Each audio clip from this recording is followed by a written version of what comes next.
Welcome back to Defining Moments. I'm Suzanne Quast, and my guest today is Elissa Goodman. She is a holistic nutritionist, a cancer survivor, best-selling author of the book Cancer Hacks, a holistic guide to overcoming your fears and curing cancer. Guys, this woman has a really powerful story. She combined traditional cancer treatments with a holistic approach to heal herself of non-Hodgkin's lymphoma within a year. Today, she's going to talk to us about how her diagnosis set her in motion to live her purpose, and she's going to give us some nutritional tips, uncover health hacks, and give us advice on how we can live our healthiest lives. Here are her moments. Watching colors drift away. Thank you for being here. Oh my God, I'm so honored that you asked. Well, your story is so powerful, and it really resonates and hits home with me. You know, my aunt just beat cancer twice. She had stage 4. It was really, and so I think hearing stories like this for somebody out there who, God forbid, if they were diagnosed with cancer, or if they have a loved one who was diagnosed with cancer, or even if they're just trying to prevent it, to hear how you did it, what happened. So can you take us back to that initial time? Because I know you said you weren't initially exhibiting symptoms, right? Right. And a lot of times people don't. But I really sort of grew up like not very healthy. I mean, when I came into the world, I had not a strong immune system. So I had a low white blood cell count. I got sick all the time. So I think my immune system over time, it was just, I caught everything. So I think that it wasn't strong. And also I didn't eat the healthiest. I was a sugar addict, coffee addict. Right. Still to this day, it's hard, the coffee. But I also, didn't really know what eating healthy was. Also was climbing the corporate ladder, just trying to get ahead and be successful. That's kind of how I was brought up and taught. So I was always stressed. Always, and never feeling good enough.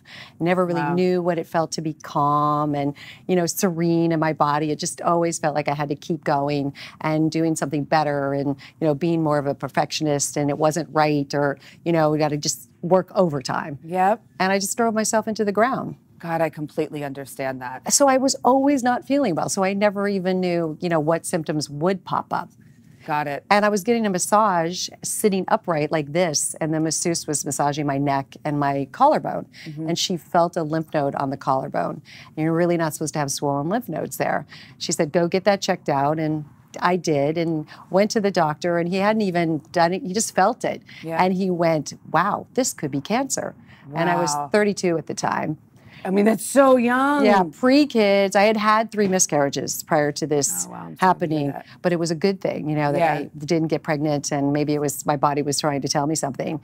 But it was like when you hear that word, and still to this day, when you hear that cancer word, you think death sentence. Right? Like it's over. And one of the things that I've heard you say is you have to believe that you will be healed. Yes. And so I'm curious, how important do you think your mindset is in dealing with cancer? Well, since I've been in this cancer world, almost since then, and then my husband passed away 11 years later of cancer, and then getting into the nutrition field and reading everything I can, now I know it's massive. I mean, how we feel about ourselves mentally is so crucial. The first 7 years of your life, your subconscious is fully downloaded. There's a great book by Lisa Rankin. She's an MD, and she did some investigation. And so those first 7 years, if you had any trauma in those years or, just anything bad that went on, you store it in your body. So if someone said you weren't pretty or you weren't smart or, if there was like death or divorce, I mean, you are sort of traumatized. You go into that fight or flight mode and you live there a little bit more than someone else that didn't experience trauma. So you and I operate 95% out of our subconscious. Which is crazy. Yeah, it is crazy. Don't you think we're conscious? Yeah, but we're really not. So, and there's a book, that Radical Remission, that came out probably 2 years ago. One of my favorite books about cancer. Kelly Turner did her PhD, 10 years interviewing stage 4 cancer cases, and they did not do Western meds. They healed holistically. And Wow. Yes. Oh, they yeah. did no meds. They did no meds. And out of the modalities that she came up with all those years, 7 of them were emotional. It was trauma, it was stress, it was, not feeling good enough, it was just beating yourself up. And then the 8th one was food, 9th one was supplements, and the 10th one was exercise. So, I mean, when I read that book, I was like, holy crap. Yeah, this is huge. Because, for my aunt, one of the things that I think was imperative to her, and when I heard that she was cured for the 2nd time, like she went in one day, cancer was all over her body. That's remarkable. The next, it was months later, but it was like the next scan she had, it was completely gone. And I was like sort of skeptical, I'm not gonna lie. I'm like, wait, what do you mean? And when I went and talked to her, she said that she believed no matter what, that God was going to heal her. And she said when she would get radiation or chemo, she would imagine like a Pac-Man going through and eating all of the cancer cells. And she said no matter how sick she got, because she ended up with pneumonia, and a lot of times the treatments can make you actually sicker. Yeah, absolutely. But she said she always believed she was going to be cured. And so I was like, is it that powerful that that's what she actually did? Yes. It is that powerful, because I know people who've gone in for radiation and haven't gotten radiation and the tumors shrunk. I mean, it's really wild. Our mental well-being is the cornerstone of all of our health-related issues, not just cancer. So we aren't kind to ourselves, we don't love ourselves, we beat ourselves up, we live in a really stressful world. I mean, we're constantly, our body just can't keep up with restoring and regenerating and, just actually duplicating healthy cells because we are so stressed, and mentally we're just beating ourselves up. That's really remarkable. But congratulations, because thank you. Wow, I know. That is so cool. And one of the things too, I would imagine that happens to you when you get diagnosed, that you have a level of fear that overcomes you. One is, how do you think fear affects recovery, and how do you manage that? Fear is horrible. It's just like what I talked about earlier with, the downloading the subconscious the first 7 years, because what happens when you experience trauma, you go into a fear-based mode. So you live in a fear-based mode. You're sort of always looking over your shoulder, wondering when the other shoe's going to drop. Yep. So fear. My life. Yeah. Mine too. Right. I know what that. And and it's hard because you're just all these years you live like that. It's hard to get out of that mode. But thank God these days for energy healers who can go in and tap into that fear and help you release it. There's also meditation. There's breath work. There's so much good stuff out there these days, especially in California or in the health and wellness world, that is helping us be able to release that fear. And also, there are beautiful teachers. I was just with Peter Crone, who's called the Mind Architect, and he kind of breaks it down in terms of how we talk to ourselves and our language that we use, how it's not positive for us. And it does kind of like really suppress our immune system when we aren't kind and loving, and we don't put ourselves in that place of, coming first, the oxygen mask on first. Yep. I mean, we all know that, but we just still kind of plug along and don't do it for ourselves. So I guess, to build upon that, what if you're in a situation where you have a loved one who's being diagnosed and they are fearful and they don't believe they're going to be cured? What do you do? Like, how do you show up and how do you support them? Well, that brings back massive memories. I almost could cry because my husband was in that mode. His dad died of melanoma when he was 2. So I don't know how much that played into it. Well, imagine what you said from 7, you downloaded all that trauma. So that's in his cells. Right. Right. So I don't, I'll never know exactly, the end result of that, but he did go into a fear-based mode, and his stage was 2. Who knows what the outcome was going to be, but he had 2 bone marrow transplants in a year and a half. They just kept putting major chemo into him, and his immune system just totally plummeted, and he died of fungal pneumonia. So it was really awful. It was really like going through that period and watching him be in that fear-based mode, because I had been also in a fear-based mode, but I had this inner instinct and feeling that I just wanted to keep living, and I knew I had to heal. Yeah. And I think there was something inside me that did say, hey, you can heal from this. Yeah. And I don't know if that was ever there for him. Wow. And so you just, you know, all you can do is try to support them and love them and, you know, give them the guidance. I mean, nowadays, this was 14 years ago when he passed away. So there's so much more information out there these days. You know, like the Heal documentary is great for that. Really, really good. You know, the Radical Remission, or Anita Morajami. I don't know if you know who she is.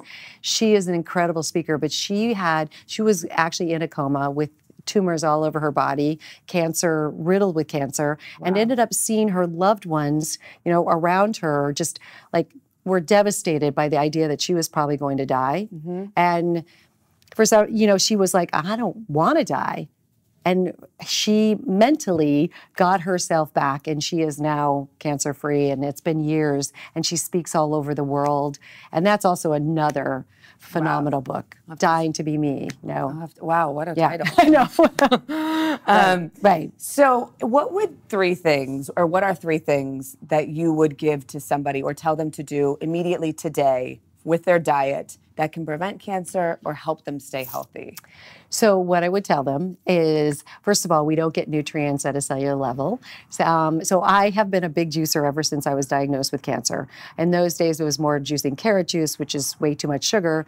Nowadays, I'm juicing lots of greens. Okay. So I just do simple greens. So to get the nutrients into the cells, because our digestive systems aren't as healthy as we would like, so we're not breaking down our food as well. So I juice, and I feel like that's a liquid IV of vitamins, minerals, antioxidants, phytonutrients. You know, it goes into the cells, and it helps those cells in the mitochondria really, you know, get healthy. So I'm always telling people, I mean, the celery juice has been a big craze with the medical medium, as you know. I'm like more like, hey, celery, cucumber, lemon, ginger, even romaine and parsley is powerful. Got it. Super. So that mix. So you think the medical medium is right? I do. It's been very controversial. I know. A lot of people think it's, you know, it's a myth. And there's no science behind it, of course, but I've been working with him for like 3 years. He helped put me into remission for Hashimoto's and hypothyroidism. Wow. It was really incredible. I was part of his practitioner group for a little while he was doing, you know, calls with all of us. It was really fun because I believe in all the different modalities. I love science, but I think, you know, there's also that practicality of, I've watched clients juice celery with digestive issues and liver things going on and skin and psoriasis, and they are remarkably in 2 weeks, people are off their acid, GERD and all their medicines. That's crazy. So I've just been watching people, you know, really transform, and especially with the juices too, I see people really transform. So juicing, what are the other two? Juicing, and then also like doing a really fabulous greens powder, really healthy, into a smoothie if you're a smoothie person, not a juice person, because sometimes that's a lot of work to do. Yeah. And then also like I have this soup cleanse, so pureed soups. They're also kind of like a hot smoothie or a hot juice, and they also get those nutrients bypassing the digestive system. So that is one thing, increasing the veggie count. So that's the juices, the smoothie, the soups.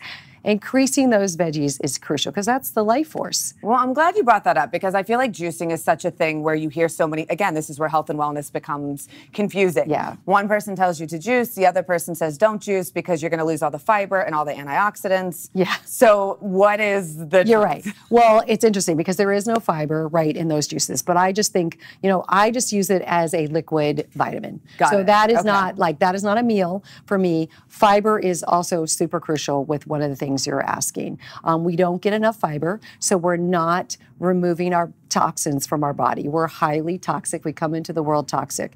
So we need fiber, and we're getting maybe if we're lucky, we're getting 20 grams, but we need 30, 35 grams of fiber. So yeah, it is a lot. So we got to really watch adding the fiber in, and lowering the animal protein is my lowering animal protein. Wow. I know I'm like keto and the paleo. I'm like really. But do you mean also then like being really conscious of where your meat's coming from? Right. Like grass fed, and we don't always know. I buy kosher. I'm Jewish, but I buy Well, that's fabulous. Yeah. So I feel like, but you're saying overall, cut it back. Cut it back because we have a really hard time breaking down that saturated, fat. And our liver can only process so much fat.